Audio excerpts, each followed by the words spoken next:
First of all, I want to agree with the observations that have been made, the statements that have been made, that we should not be involving the military in policing duties.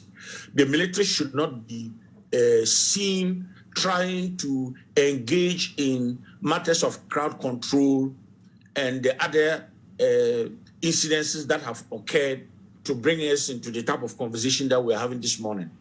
I'll, however, admit that on specialized duties, for example, in the organization of elections, because the number of men and women in the Ghana Police Service would often be insufficient, you want joint operations that brings in the other security agencies to participate, but always with the understanding that it is the police that has the command, and that the other agencies, particularly the military, submit themselves to the command and rules of procedure, operating procedures of the police. But this would be very rare in my view.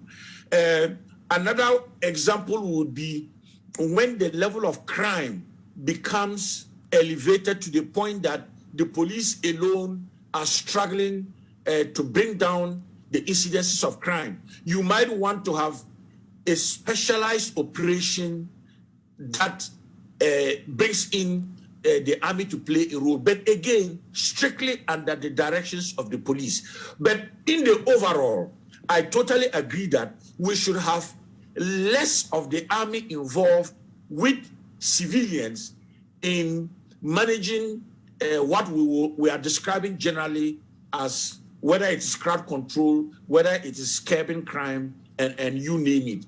And if you then refer to the observation of General Mensah, it's basically to say that the military belong to the barracks, and their duties are to ensure that the territorial integrity of Ghana is well preserved and well defended. And when they are brought into activity, it is for those types of serious matters, but not to engage with the civilians as we saw in the incidents of Ejura. And let me quickly end here that if you watch, at least from the videos that I saw in Ejura, the police were managing the situation until the military started jumping out of their pickups.